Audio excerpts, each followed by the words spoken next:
54, número 67, Meia Praia, Itapema. Doutor Antônio Balesteiro. Tudo bem, meu amigo? Bom dia. Bom dia, Marquinhos. Olha, um grande abraço pro Flávio, né? Flávio continua internado, Marcos? O Flávio, para quem chega agora aqui na programação,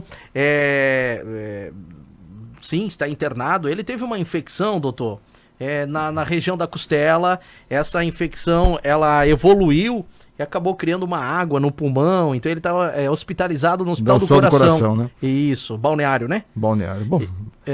Balneário Camboriú. Desejo melhoras pro querido amigo, né? Saudades dele. Mas já está regredindo, viu? Segundo os exames que ele está fazendo. fazendo. Ainda tem uma idade avançada, né? Eu acredito que participou da Santa Ceia até. Ele parece que fez a cobertura. Ele parece que tem 90 e poucos anos, mas é metade disso, tá? Eu tô brincando, querido Flávio Silva. É como diz o Carlos Rico, tá com coronavírus, né? Ele é muito querido por todos nós aqui, é um baita de um profissional, há mais de 30 anos já nesse segmento do rádio, tem muita experiência para passar pra gente. Conheço o Flávio de Balneário Camboriú, ele teve muito tempo na Rádio Camboriú. Isso, né? A extinta Rádio Camboriú. Mas enfim, muito bom estar aqui. Que bom. Agora vamos fazer uma... Agora vai. Agora vai. Presencialmente, de máscara. Olha a Dona Maria, seu João, a todos que estão nos ouvindo. Muito bom estar com vocês. Olha, fique em casa. Podendo, fique em casa. Não podendo, fique também. Que o distanciamento social é fundamental. E use máscara. Use máscara, lave muito as mãos com água e sabão. Use álcool gel na impossibilidade de fazê-lo. Tome os seus cuidados com essa doença. Não devemos ter medo. Mas é de altíssimo contágio e, portanto, muito perigoso. Vamos desvendar a saúde do Brasil com o doutor Antônio Balesteiro. Doutor, você usou uma expressão aí. Por que eu não preciso ter medo do coronavírus? Primeiro, a gente não deve ter medo de doenças. Nós devemos temê-las, né?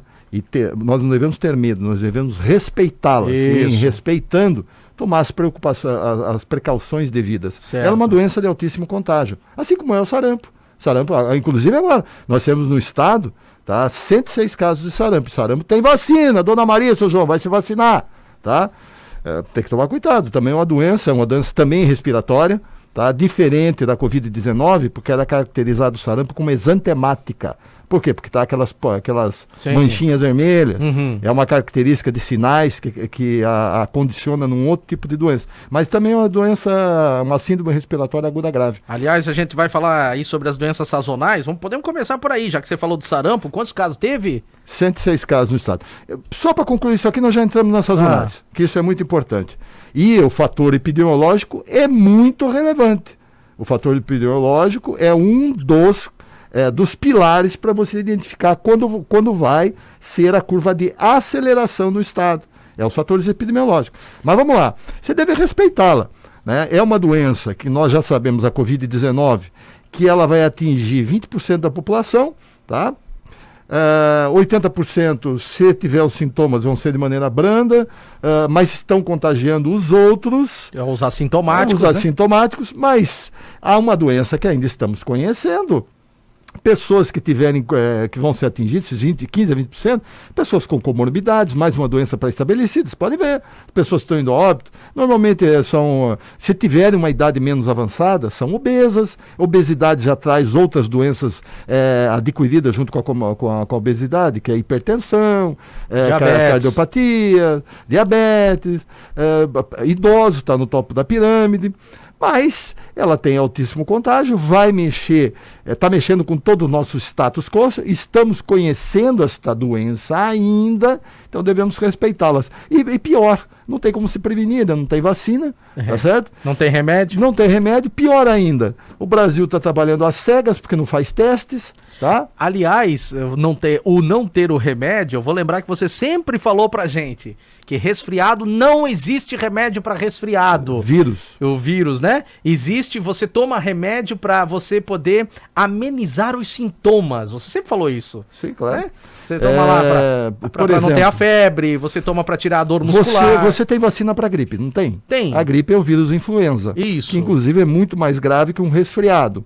O coronavírus é um dos mais de 200 vírus que causam resfriado comum. Ele se transformou no Covid-19, no SARS-CoV-2. Certo. Se mutou. Mas vamos lá. Você toma vacina para o resfriado? Toma. Você toma vacina para evitar o resfriado? Não. Você toma vacina para amenizar o resfriado que você pode vir a ter. Criar anticorpos, né? Isso, criar anticorpos, tá? E todo ano você toma vacinas diferentes, porque o vírus ele vai se mutando. Então são novas cepas virais. Doutor, então significa que quando inventarem a vacina, que aí já são os estudos, alguns estudos estão avançados, principalmente na Inglaterra, lá na Universidade de Oxford, né? O Gilead Science publicou... Desculpa te interromper, já interrompendo. Oxford, inclusive, eles vão custear não sei quantas doses. 1 milhão de doses. 1 milhão de doses de vacina agora para setembro. Isso. Independente de dar certo ou não. Você pode jogar eles fora. sabem a gravidade da situação. Mas aí tem, onde a fumaça fogo. Eles não vão fazer 1 milhão de vacina para jogar fora. É porque, obviamente, eles já viram... Está sendo custeado pelo governo inglês. Isso, um norte ali, né? A Gilead Science também publicou um belo estudo aí do Remdesivir, que deixou todo mundo um pouco animado, embora ainda há uma certa dúvida, uma certa desconfiança, claro, nesse momento, mas são mais de 90 estudos já bem avançados entre a China, entre os Estados Unidos, na França, na Alemanha também já começaram alguns testes, mas ao que nós estamos falando aqui, a vacina, na verdade, você vai injetar o vírus em você, por assim dizer, numa quantidade aceitável, menor, para que ele possa criar anticorpos. É mais ou menos isso? É mais ou menos isso. Tem várias... Uma coisa, a gente conversa muito sobre a cloroquina, né? Uhum. Qual é o maior problema da cloroquina, do uso da cloroquina? O que a Covid-19 causa no organismo? Ela, obviamente, provoca uma síndrome respiratória aguda grave. Portanto, pega todo o sistema respiratório. Ótimo. E o que também? Ela atinge o coração, porque ela faz uma descarga de anticorpos. Tá certo? Então, uma pessoa que tem Covid-19 e o top da pirâmide são idosos, com relação à comorbidade, quem tem problema cardiovascular, no sistema cardiovascular, tá? Você vai entrar com cloroquina. Quem que vai ter que entrar com cloroquina? Normalmente quem não pode receber na dosagem que você precisa dar. Entendi. Entendeu? Que aí, em vez de melhorar, piora. Piora. Então está tendo muito problema nesse sentido. Certo. Tá certo. São coisas que estão sendo descobertas ainda, Marcos. Claro. Porque o pneu do carro está sendo trocado. Com ele em andamento. Quando você começou a usar a cloroquina, talvez não soubesse disso. Você está sabendo com o carro em movimento. Outra coisa, daquele vírusinho, Dona Maria, seu João, vocês que estão nos ouvindo aí, que começou lá na China, hoje nós temos 30 cepas virais diferentes, mais agressivas. Achava-se que ele mutava em até 30 dias, no máximo, que tinha pouca mutação. Pronto. Demorava em torno de 20, 30 dias para mutar. Isso não é verdade. Ele tem 30 cepas virais diferentes já. Só na Amazônia tem 3 cepas virais atuando, bastante agressivas.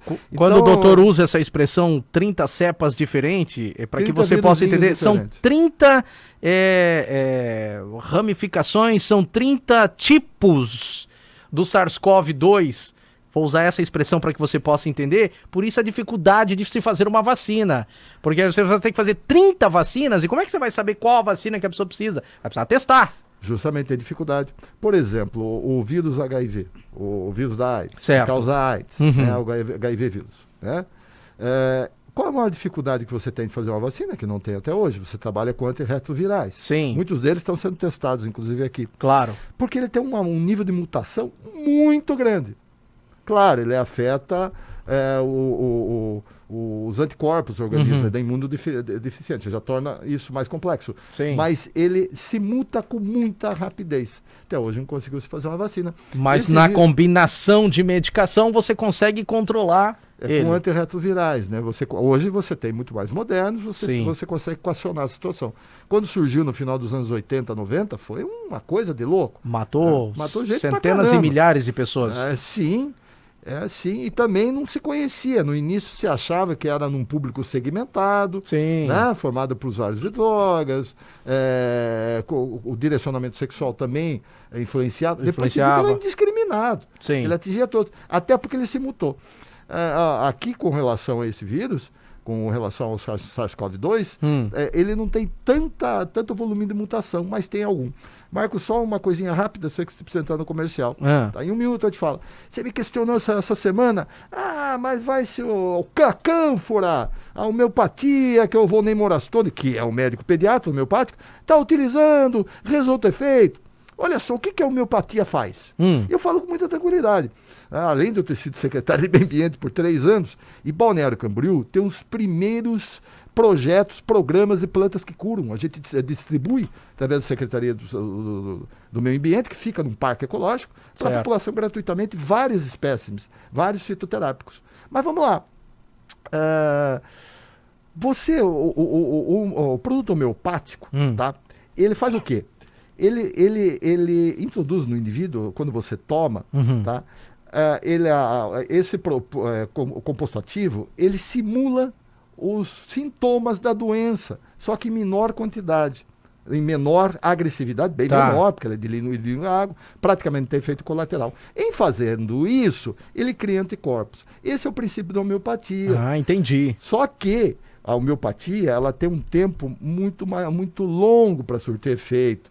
Então eu não acredito que nessa pandemia as pessoas que estão tomando ainda vão ter resultado.